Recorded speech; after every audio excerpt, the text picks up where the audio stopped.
And we are back, ladies and gentlemen. Appreciate y'all for tapping in with us on the Doing All Right. If you haven't watched last night's episode with William Skywalker Steele, was fantastic. The week before we had Brad Sham and all that. Just go back and watch all the stuff. You know, everything's cool here. I'm Voch, that's Brian Broaddus. Be sure to follow him at BRYN Broaddus. He'll be giving you updates about Crown Global Media and all the updates that we have with that. The progress is progressing, so y'all just hang tight with that. And we got camp. We got Oxnard coming up. Oxnard is Jerry call it, in a couple of weeks. In a couple of weeks, I'll be there the 21st through the 29th. So if you there, tap in with me, shake my hand, shake Brian's hand, ask us questions, all that kind of stuff, whatever y'all want to do. And we'll do it like that. Brian, what's happening? Yeah, not much, man. Appreciate that. Productive day again with Crown Global Media. Excited about our website stuff. Me and William Boykins, who did the Dallas Cowboys website, he and I are putting the final touches on this thing. I'm very particular. He's very particular. So we're kind of all your pictures look great, Voch. Don't worry. And your bio looks tremendous. Of course it does. Maybe the highlight of the whole website. But I believe excited about that. And studio pictures going up, building a break room for my guys so they have a nice place to do things. I know it doesn't seem important, but I want my employees to be happy. I want my employees to be happy people. So a lot of good things going along. And as things start to get put together, I'll put out some movies and stuff like that and videos of us and how it's going. But really, really happy with everything that's materializing right now. Voch, you and I are going to go look at a 75-inch screen to do some telestrations and stuff like that. So really excited about that. That'll be a lot of fun. Do I need to have some film like ready to send to y'all so we can just have something to play around with when we get there? Or I need to do. It's a good question. I got to ask this guy if we could put something up on the screen and let us draw. Let's have a little practice time with it and stuff like that. I think this company's got that all lined up. So I would hope with this telestrator that we're able to kind of do the things we want to do. We'll look at a couple of them and see if this, like you say, you might feel comfortable with one, not the other. So we're gonna have a little fun with it and see where we can do. But excited about everything that's going forward here. So like I say, I'll have some actual video updates. Like I said, I don't want to show you new painted walls or new cleaned carpet or anything like that. I want to show you real progress. I guess I could show you the studio where the control room where we're going to have our guys and stuff like that. So I promise you, I'll have some stuff up here very, very quickly then. For sure. Voch, everybody wants to talk about camp battles. Yes, sir. Tell me the positions that have no camp battles.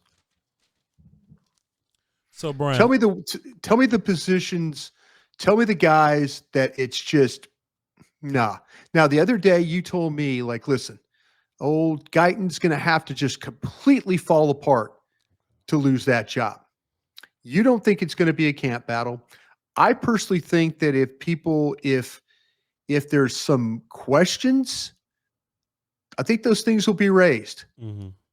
But give me guys that they are locked in.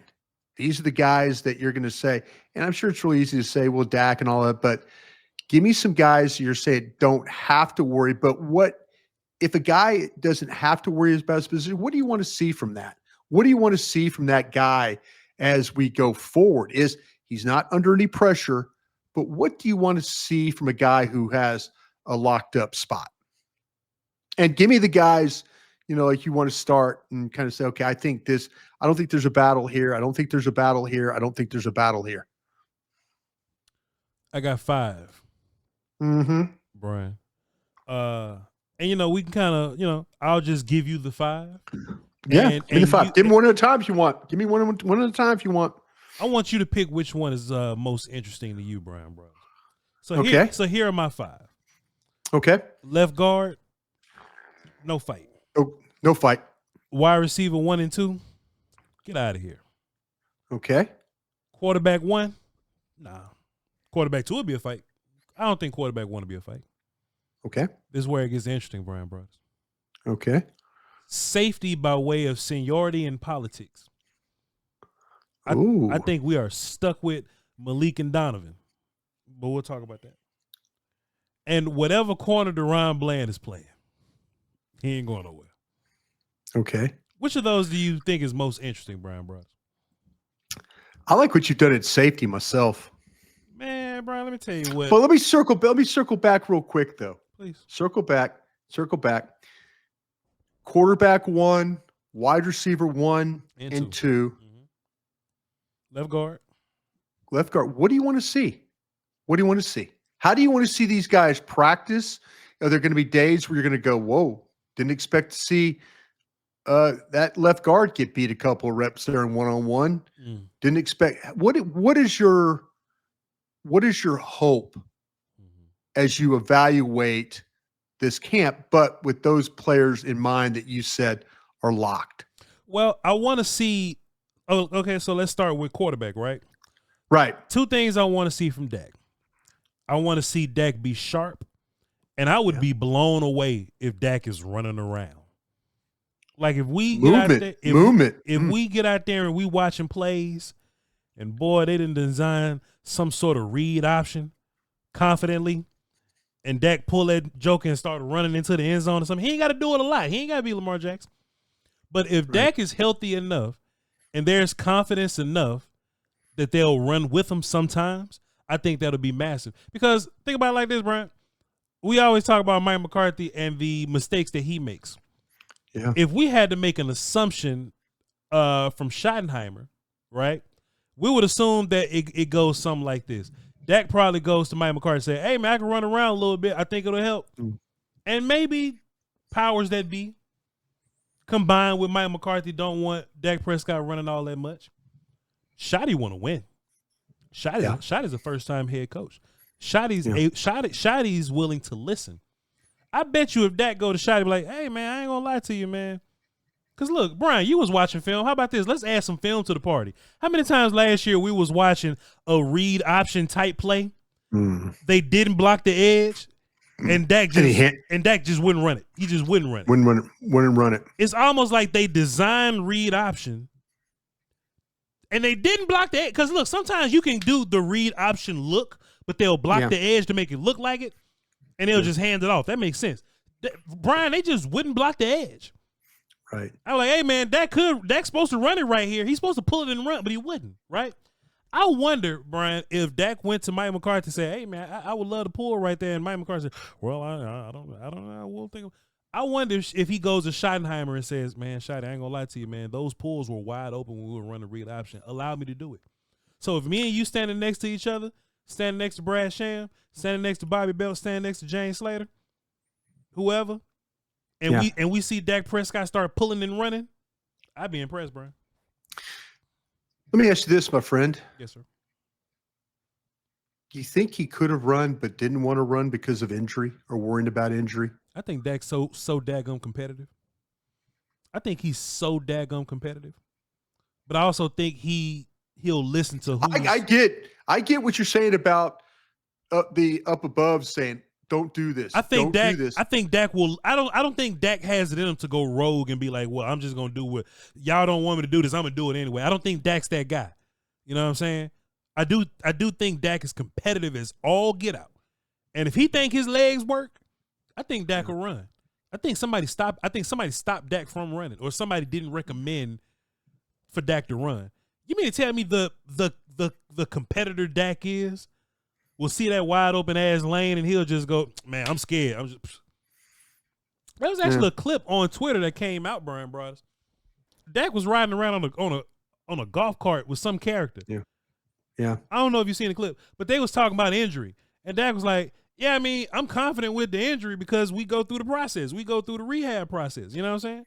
So if anything, we may see like a lingering situation, but we don't see Dak scared. We never seen Dak scared. I've seen people kind of talk about that maybe that Dak doesn't want to run because of what's happened to him when he has run. I think Dak want to run people over. I think Dak still got running people over in him.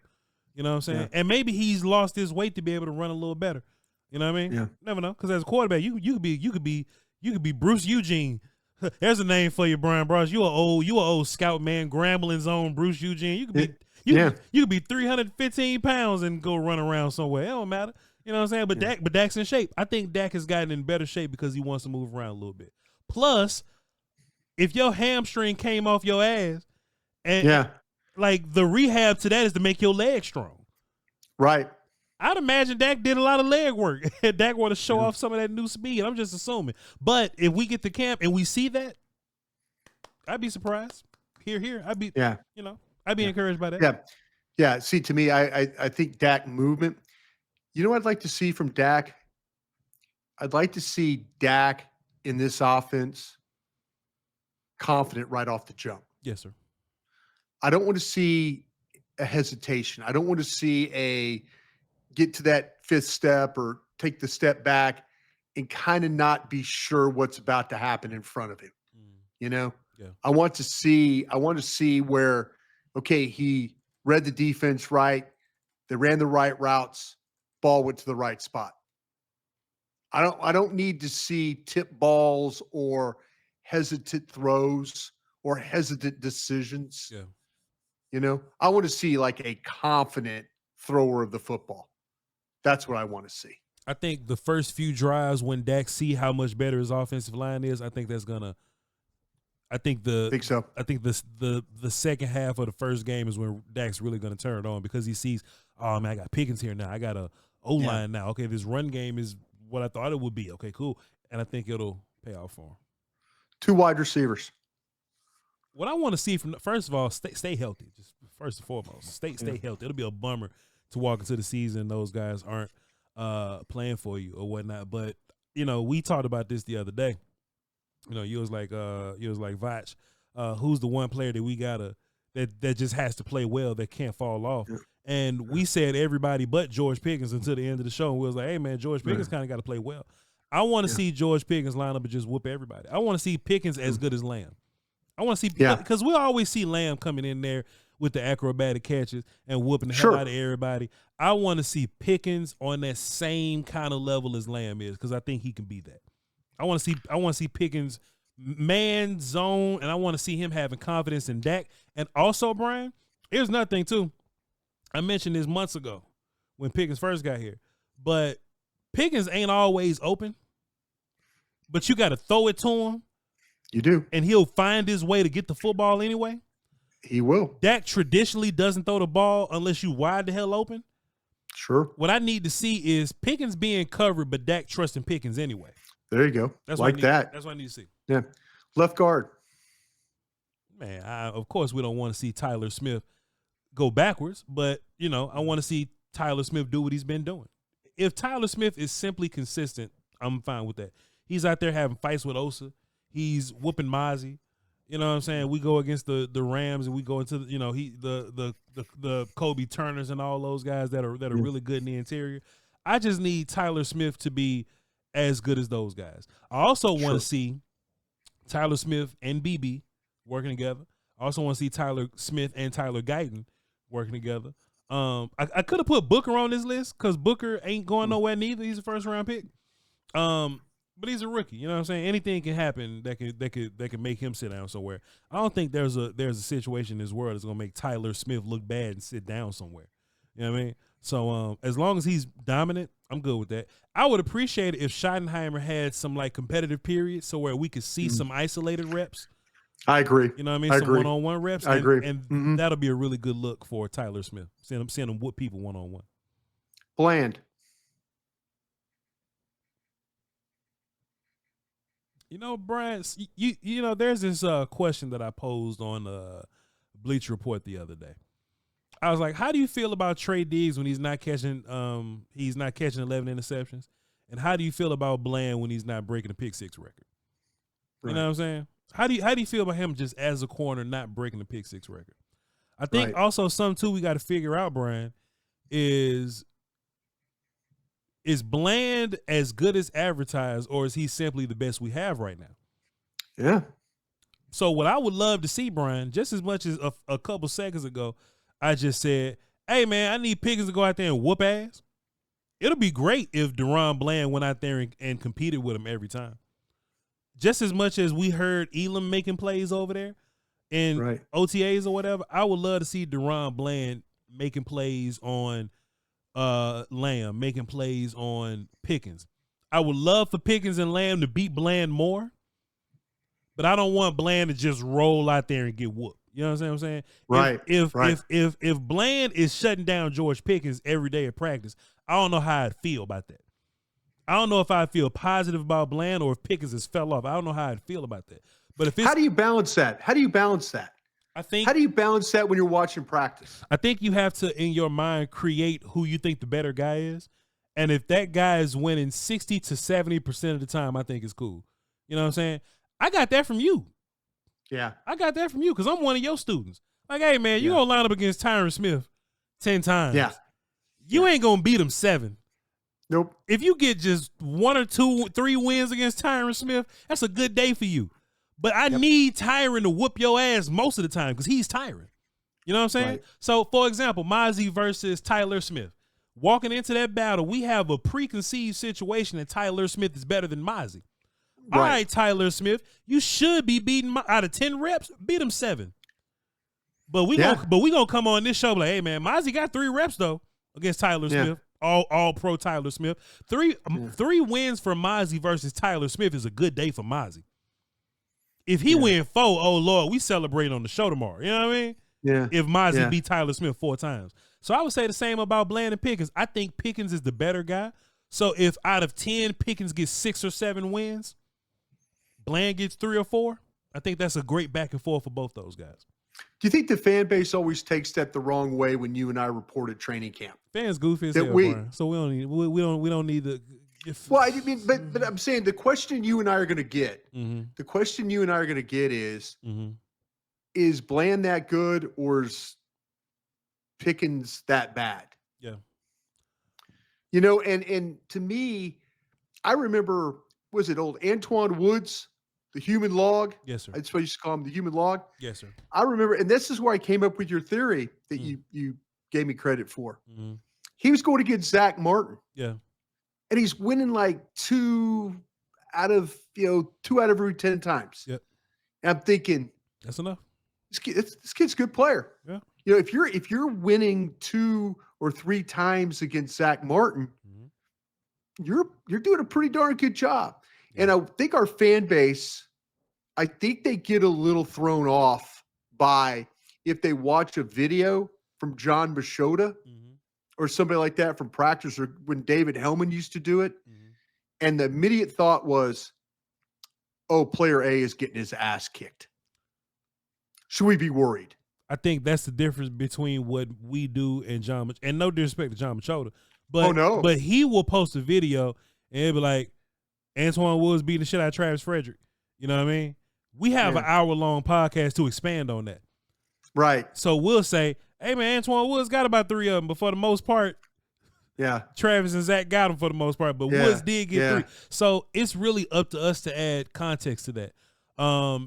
You know, if you see Dak throw an interception, of course that's going to go crazy on social media. Always does, man. Always does. Dak's throwing an interception again, but on our podcast where we go 30 to 40 minutes or whatever, we bring context and say, yeah, man, but Dak threw 5 he threw 5 touchdowns before that.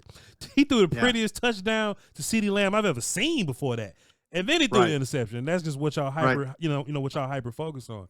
So it's just our responsibility to make sure that we getting the details out. Safeties aren't locked, huh? I don't think so, bro. I think they are locked. I don't think they are, but they shouldn't be. I think some things are interesting about this group. Marquise Bell and Wanye Thomas are making a little bit of money now. Yeah. Malik and Donovan are making more money. Right. They making legit money. Right. And I feel like both those veteran players, well, they're all veterans, but Malik and Donovan Wilson, I think post June 1st, you can get out of their contracts. But they're here. And it's post June 1st. It's post July 1st now. So July 3rd, tomorrow. Yeah, so they able to get away from those guys if they want to. So I think this is truly a situation of, man, some of these guys got to be off the team for the next guy come in and play. That's just how I feel. I'm sick of giving coaches benefit of the doubt when they come in and say, "Hey man, the best man gonna win." The best man don't win. The best man don't win. Why is that? Why is that? Former coach. Why is that? Man, well, Brian, if I was in charge of those situations, the best man will win. But seniority is a thing. Relationship is a thing. You know, you just build a continuity with certain guys. It's nonsense. It's like if you in college or high school and you got a senior that ain't never missed a day of practice and he work hard every day, he just ain't talented. I'm like, hey man, I'm gonna at least put you on this kickoff unit, and he may not be the best kickoff guy, but at least I you're as rewarding a coach, him. You're rewarding him for being Terrence Steele. I owe something to you as a guy that showed up. You just can't be Deion Sanders where you just kick 50 people off a team and bring 50 more people in. That don't happen all the time. In real life, what you do is those guys that have been around and they're loyal to your program, and football is a business, I get it.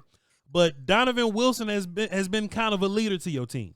He's been a leader of your defense. He's been a guy that's been on your defense for a long time. He's a liability in pass coverage, but he shows up every day. He comes to work, and he's very physical in the run game. He's a DB that actually tackles for you. You know what I'm saying? So it ain't like he's a guy that's lollygagging. You know what I mean? You're going to have to get rid of some lollygaggers. He don't lollygag. Malik Hooker don't lollygag. They show up on time. Look, talk about leadership, when Micah Parsons is podcasting, Malik Hooker loudly said, like, hey, man, I don't know how I feel about you podcasting and we losing games. That may divide the locker room a little bit, but at least that's a veteran player that's stepping up and saying something. You know, when, hey, man, we losing games. You up here talking about podcast. You up here giving Jordan Love credit at he whooped our ass. He on your show. You know what I'm saying? Yeah. I think that means something to the optics of your locker room. And Wanye may be a good player, but he may not be that leader yet. Marquise Bell, we've seen him play a whole season at linebacker, but maybe he's not the guy that you want out there for 60 plays. You know, like even if he covers better than Donovan Wilson, maybe Donovan Wilson brings something extra to the party. So in my mind, as bad as we want to see the young guys in there, Marquise and Wanye, and hell, Israel's playing safety now because he ain't got a spot or whatever. As bad as we want to see the young guys in there, because at least they can cover, but maybe there's something to the veteran guys to where the coaches feel better with them being out there. Why, man? I don't know. Why? Communication, leadership. It ain't like playbook. The playbook didn't change twice in 3 years. Yeah. So, God, I hate that. Me too. I hate that. All these years, you know, I always thought anytime that I brought a coach, a player, I wanted him to feel like that the guy that I brought him had a chance to beat the guy out who was here. For sure. You know, and I hated that. I kind of hate, why do I hate nice football? Because you're an old man, and you make a living off giving your team the best possible chance it is to win. So that's like us going out there. Let's say me and you drafting, and we nail a 6th round pick. We nail it like this. Oh, this kid whooping everybody in practice. Oh, yeah. How about this? How about me and you draft DeRon Bland and they just don't use him because somebody else is there? Yeah. Like we find you DeRon Bland. Yeah.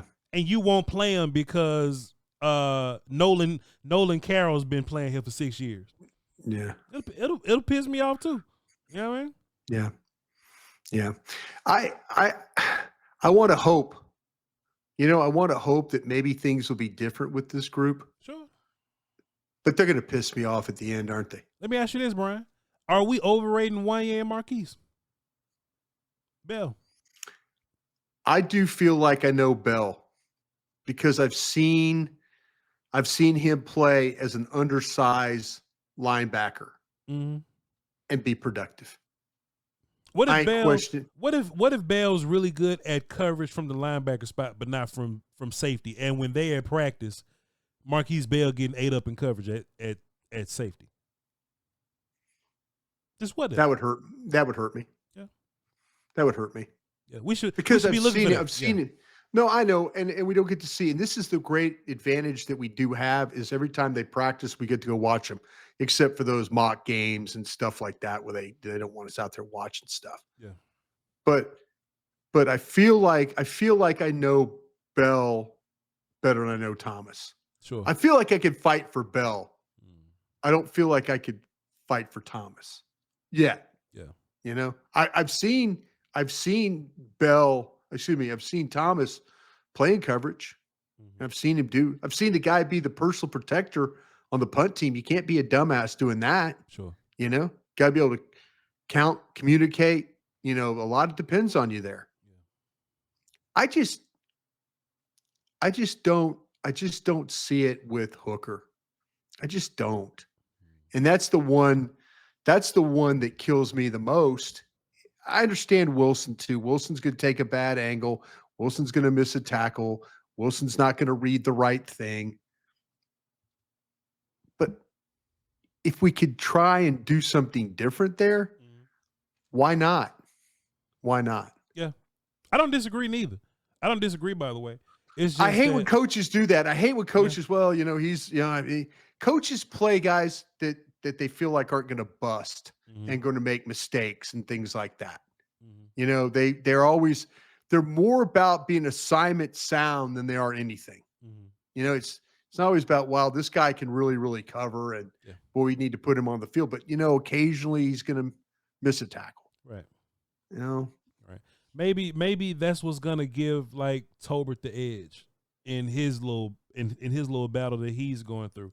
You know, Tolbert's going to have to fight off Mingo. And then there's I think Mingo is going to give him everything I don't know. This is what I'm going to say about Tolbert. Sure. And I hope he proves me wrong here. Yeah. And man, I didn't think this before about Tolbert. And then I said it, and then it was not really accurate, so I probably shouldn't say it again. I just think Mingo's a tougher guy. I just think Mingo at the end of the day, and that's why I felt like that maybe Brooks was going to be better than Tolbert. Yeah. Because Brooks played special teams. Brooks had done tackling, a lot of the blocking. Yeah, he did. And maybe I'm giving Mingo too much of a bump. Yeah. Because I've seen a blocker. I see a big body guy. I see a guy when the ball's thrown to me, he can catch it. I kind of, maybe the scout in me is falling in love with Mingo because of the package. Sure. Where Tolbert actually is a better player. You know? But I wonder if, because Tolbert goes out there and he will have a game, and then you don't see him for a little bit, and then he'll come back and have another one. If Tolbert was just consistent, if Tolbert was a consistent player, do you think they would have went and got Pickens? I think this organization kind of values. Consistent when I mean play after play, down after down, game after game, that kind of thing. I think this team kind of values 3 receivers. You know what I mean? Because like they've always tried to have 3. They may not always be able to pull it off, but they'll always try to have 3. And I think they wanted Tolbert to step up as a 3rd round pick, like Gallup did. I think they really had a lot of faith in Tolbert, and maybe Tolbert is a part of that seniority group where he shows up and he works hard. So we're gonna throw him a bone because he works hard. But this is my new thing that I've been saying, man. The Cowboys will tell you what they think. The Cowboys tell you what they think. They wanted McMillan bad. They wanted McMillan real bad. Yeah, they did. So absolutely did. I don't even think it's because of Pickens. I think they wanted wide receiver anyway. And it ain't like they getting wide receiver like just because. Like, okay, they miss McMillan. It's an emergency now. You know what I'm saying? Yeah. It ain't like, all right, well, we'll lean on Tolbert. He may not be as good as we want, but we'll lean on him. Gallup wasn't as good as you may have wanted him to be, but he was good enough for you to try to lean on at least. They don't feel like they can lean on Tolbert. So they didn't get McMillan. I think they ran to go get Pickens. It became an emergency, and they ran to go get him. I think that tells you what they think about Tolbert. Calvin Watkins asked me this question. How many receivers, the number, and tell me the ones you got? Final 53. Okay. How many receivers, Tell me the number you got. Do you count Turpin as a receiver or a return man? Count him as a receiver. 5. Wow. I think it's gonna be your big 2. I think it's Turpin. And I think it's gonna be Mingo and Tolbert, because Turpin is a teams guy by trade, so it kind of helps you out a little bit. But the Mingo Tolbert thing, like, they have an honest battle going on. But if you think about the other 3 guys after that, it's like redundancies. It's Flournoy. You like to use that. You like to use that word like that. I was about to use it yesterday, but I didn't have a time, so I forgot what we was talking about. I was about to use it yesterday. But Trayshawn Holden, Jalen Brooks, and Ryan Flournoy are the same dude. And if they not and they gonna have to show me that they can tackle on teams, they gonna have to do something. Because, Brian, this becomes your problem. This is why I love the George Pickens situation. He bumped everybody down twice. You said that. Yep, you sure have. He bumped everybody down twice. So now here's your issue. All right, watch this. Say we go into some goofy little set where we trying to block or something. We trying to do something. I don't know. All right, well, Trayshawn Holden's he's a good blocker, let's say. Now, who we taking off the field to put Trayshawn on? That's my point. I'm not taking Ferguson or Pickens or Lamb off to put Trayshawn Holden out there. Now shit becomes difficult. And I'm not taking my blocking tight end out to put Holden in there. You know what I mean? Or the Holden Brooks Flournoy type guy. You could have done that last year when Lamb got hurt and there was no Pickens. Man, you can mix and match your guy. Man, look, Flournoy got some, Brooks got some, Tolbert, Mingo played a bunch, Turpin played a whole bunch. You add Pickens to the party, there's a little less room of mixing those guys up now, because you're not taking Pickens out for nothing. You got 2 guys on your squad in that room now that you're not taking out. In the good old days when it was just CeeDee Lamb, you could take Tolbert out and put Flournoy in. Or you could take Turpin off and put Brooks in, because they did it.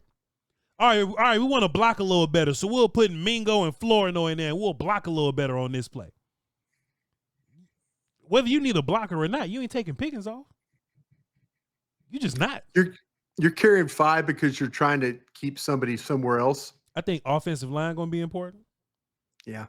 I knew you were going to do that. I think offensive line, I think defensive line, and I think corner is going to be super important to these guys. Yeah, you're going to need the extra spot. And those, I thought about big 6 rooms. Yep. I did a wuss move. I kept 6. I moved on from Adams. Is what I did. Adams.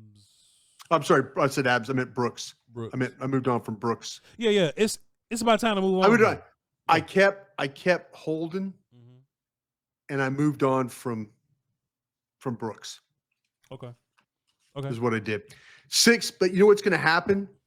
You're right. They're not going to be able to keep 6 wide receivers. They're gonna cut Flournoy and Brooks, and Holden's gonna be a practice squad guy that probably gets elevated here or there, and that's probably how they run it. And most of those opportunities are gonna go to Turpin, Mingo, and Tolbert. Mingo is a major player in this thing too, Brian. I think so too. Like Mingo by himself, because you gave up a 4th round pick for him. They had a 2nd round grade on him. They think highly of him. Mingo pushed Flournoy and Jalen Brooks down. Yeah, sure did. But Pickens came and dropped everybody on their damn head. So Pickens and Mingo. And look, Brian, if you want to look at it like this, because this is how I look at it, right? Think about if we went into the draft, right, going, all right, we need to add 2 wide receivers. We're going to trade for a guy, and we're going to draft a wide receiver in day 2. That's how I look at what the Cowboys did. So I'm treating Mingo as a day 2 pick, and I'm treating Pickens as a guy that they traded for, of course, as a superstar that they traded for. So a draft pick and a trade for you guy and Lamb, there's no room for all of you. There's no room for all of you. I immediately stopped talking about Flournoy. Immediately. Yeah. Last year when you ain't got a bunch of wide receivers, Brian, there's room to talk about Flournoy's development. There's room to talk about Jalen Brooks' development. The second Mingo got here, you go, all right, well, Mingo's big like those guys, so maybe they competing for their life now because Mingo going to be straight. And then when Pickens gets here, I haven't thought about Flournoy. Right. Flournoy is Andy Jones to me now. He's Andy Jones to me now. And Flournoy, and he going to have a ridiculous camp to even be here. He's a 6th-round pick. Jalen Brooks, I don't even remember seeing his film in South Carolina. I don't even remember his film. Yeah. His film was hard to find. I don't even know if he started or not. No. Cowboys ain't guaranteed to keep those guys. Those guys ain't burning a hole in your pocket. Please, man. Mingo and Pickens push them boys off the roster, Brian. I like what you're doing with the 5, though. It makes absolute sense. Because I'm gonna need to go a little long. Well, Brian, I might have to go short at 2 at tight end. Well, Brian, let me ask you. Might have to go short. Go ahead. Let me ask you this: Awesome Richards or Ryan Flournoy? Oh shit. No. Yeah. Awesome Richards. I think Awesome Richards could start at left tackle. Sure. I think this. I mean, that's me. Sure. That's me. Late June, early July opinion. Yeah. I think this guy takes next step. Now, you're killing my dream. You are killing my dream. It's saying, listen, even if he plays 60% better, if he's 60 and Guyton's 40, they're still going to play Guyton. Yeah. And you're killing me saying that. Yeah. You are killing me saying that. Yeah, they are. What about Schoonmaker as your tight end 3, or like Jalen Brooks or something? See, to me, do you think there's a battle between Spanford and Schoonmaker for 2? I think Brevin's the tight end 2 right now. I think right this second Brevin is tight end 2, and I think Luke trying to catch him. I don't think it's a battle where they're equally trying to get 2. I think Brevin's 2 right now, and I think Luke. What has Spanford done any better than Schoonmaker? And not that Schoonmaker, it will make you forget Jason Kelsey or anything like that. What? I think that's the problem. What's all this? What's this love of Spanford? I think that's the problem. I don't think that it's a love for Spanford. I just don't think that Schoonmaker has shown that he's 7 picks better than Spanford. If you bring in a 2nd-round pick and your undrafted dude is just as good as your 2nd-round pick, you gonna start going, well, shit, man. What are we doing? You know what? You're not wrong. Brevin Spanford costs $500,000 playing just as good as you or a little better. At $500,000, man, please, man, he finna mess around. I think you're going to be surprised about Schoonmaker again. I hope so, because if he does, I've got him as like, we were talking about some guys. I think these linebackers like Murray, guys like that. I look at Pro Football Focus, the grades were bad and all that. I think he's one of those. When we get to the end of camp, we're going to be surprised that we had that. Wow, this guy played. I think Schoonmaker, and people are going to come after me. I initially was a Schoonmaker apologist, and I totally get it. But I don't understand. I think it's more about that I don't understand this complete infatuation with Spanford. That's where I'm going. Take Schoonmaker out of it. I just, it seems like to me, you've just said, Spanford, that's your 2nd tight end, Brian. Yeah, I just think Spanford, first of all, it's probably like physical traits too. Like he's like 270 pounds, can run and jump a little bit. You know what I mean? And when we saw Schoonmaker, but it's his job to catch a little bit though too. He got to catch, but Schoonmaker dropping everything too. Schoonmaker don't drop as much as you think he does. Because you didn't throw it as much. When Ferguson was out, Schoonmaker was making some plays. Some. I mean, but I think Brevin made about the same amount of plays as Schoonmaker did. Honestly. But that's what we had. But that's what we had camp for. So they're gonna go out there, and I think they're gonna have to figure it out. But I think Spanford was a better blocker, definitely, than Luke. And I think Luke Man, Luke has been given a bunch of rope because look, Luke was the first. You're kicking him in the ass because he's the second round pick. That's part of it, but I think that's part of the issue. I think that's why we look at Sam Williams the way we look at it. We look at Mozzie the way we look at Mozzie. He's a first round pick. There's no question. You know what I mean? I think that's part of it because now it's like, damn, I just can't get rid of you. I spent the 7th on you. You know what I mean? Yeah. Like if Peyton Hendershot he may not have done much with his opportunity, but he was an undrafted guy. We ain't tied to you. I'll just let you move on somewhere. Man, I spent the 2nd round pick on you 2 years ago. Damn. Come on, Luke. You know what I'm saying? Shit, Luke, I spent the fresh 2nd round pick on you. You ain't even got 100,000 miles on you yet. Yeah. I understand. You know what I mean? I understand. I understand it about Schoonmaker. I get it. It's just the span forward rise to, and maybe none of these guys. Maybe honestly, Ferguson's the guy. Honestly, Ferguson's the guy. In real life. They might go short at tight end, and Hunter Lipke be like the 4th guy. Yeah, you know what I'm saying? Instead of carry 4, just carry 3. All I remember, Brian, is I was watching film, and I'm like, damn boy, Sean McEwen out here making plays. Where the rest of these cats at?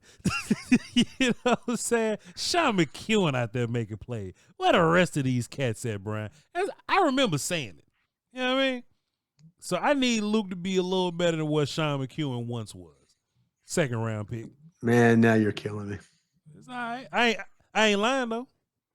No, you're not lying. I think I'll say it again, and I repeat myself a million damn times. Sorry about this, folks. It's all right.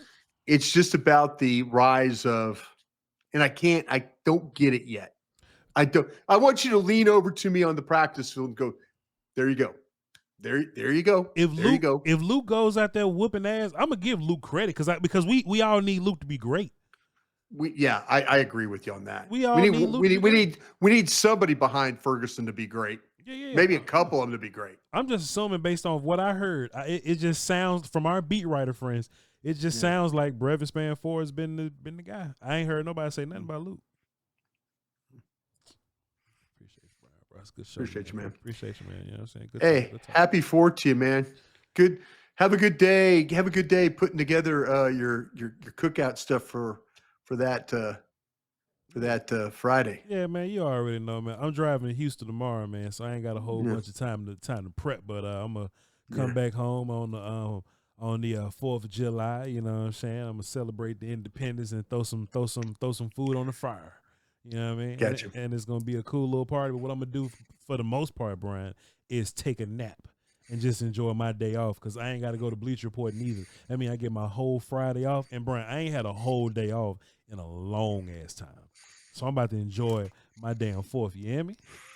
In 3 weeks, man, you ain't going to have a day off, so just get ready. Oh, trust me.